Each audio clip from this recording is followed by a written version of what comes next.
morning, everyone. Thank you for inviting me along today to explain my research on the electrical engineering applications of high-temperature superconductors.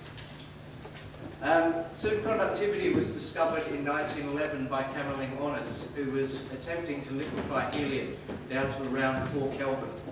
And he found at this point that the resistance of mercury he was using in his experimental equipment dropped to 0 at 4 Kelvin, which is about minus 270 degrees C. Very, very cold. This zero resistance is a unique property of a superconductor. So below a critical temperature, a critical magnetic field, and a critical current density, a superconductor has zero resistance. And this has been shown that currents can persist in a superconducting ring for tens of thousands of years.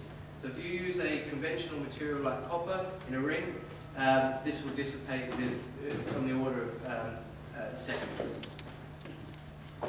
In 1987, there was a major discovery with the first high-temperature superconductors. So although we say high temperature, it's 77 Kelvin, which is still minus 200 degrees C. That's still extremely cold. But what this enabled was the use of liquid nitrogen as a coolant. Now previously, for the other superconductors, we needed hydrogen and helium. The liquid nitrogen is very cheap. It's less than the price of milk.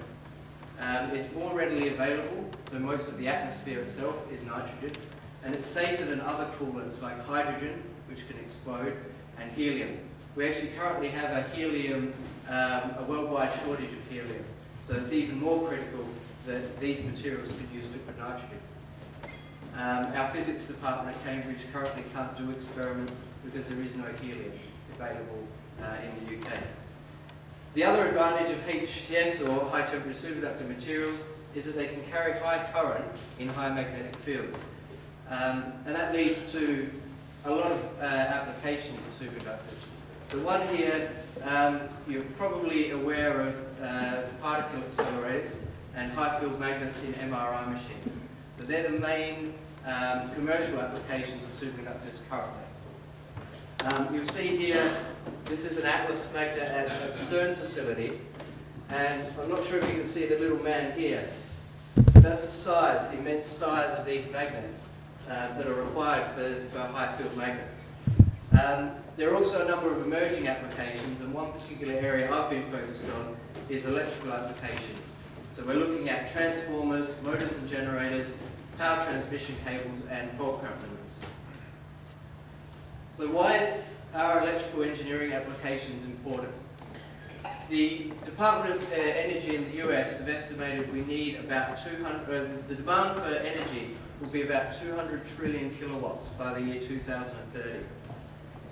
We're not going to be able to supply this amount of power without existing methods of energy supply and usage. So using superconductors, we lead to improved efficiency of devices, we have lower carbon emissions, and we also have more power-dense devices. So with a high current and magnetic fields in these machines, we can make them smaller and more efficient.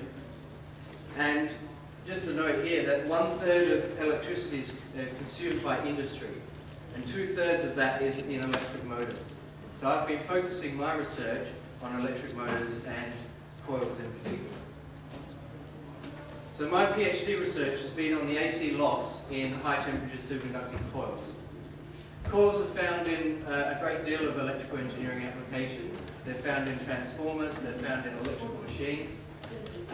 But most of these applications require AC, which is alternating current or time varying. Now, I mentioned zero resistance for superconductors before. That's only valid for DC or direct current. So if we're going to implement superconductors in many electrical engineering applications, we have to look at this finite loss that appears when we have a time varying current or magnetic field. So this loss is called the AC loss, and it's essentially amplified at low temperatures because energy is required to extract that heat from the low temperature environment. So for a superconducting device to be commercially viable, for us to be able to market these devices, we must have improved performance, whether that's size, efficiency or cost, over existing devices.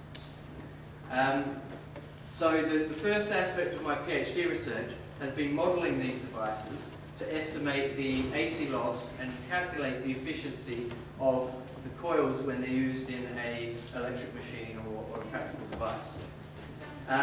I've taken this is an example of a test superconducting coil that we've been using. It's wound by superconducting tape, and I've taken the cross-sectional view of those tapes and modelled the electromagnetic properties to calculate the loss in the material. So I'm the first to model the actual geometry of the coil section. So we've taken these very thin films. So they're on the order of 1 micrometer thin, these superconducting wires, which is very, very thin. But they can carry a large amount of current in that small thickness. I've introduced magnetic materials into the coil model, which has been particularly difficult because of the electromagnetic equations needed for the coil model. And we now have a powerful tool to estimate AC loss in these coils, calculate the refrigeration power required, which is another important aspect of superconducting devices, and also the efficiency of the end device, which is what is most important when we're using electricity. We've also carried out extensive experiments. We just have a photo of my coil here sitting in liquid nitrogen, bubbling away, and some of the experimental equipment. I made most of it by hand, so excuse the backshed nature of the equipment. But we've had good agreement based on valid assumptions in the model, and we're now only one of the few groups worldwide that can actually carry out these kind of measurements accurately. So in summary, the remarkable properties of superconductors can be utilised in a wide variety of applications due to their very low resistance and the fact that they can carry high current densities and high magnetic fields. This will result in higher efficiency and higher power density in electric machines and a lot of other electrical applications. For my PhD research, we've developed an accurate electromagnetic model to estimate the AC loss and efficiency, particularly in high temperature superconducting coils. And we've also now got an extensive experimental setup developed to validate those modelling results. So thank you all for listening.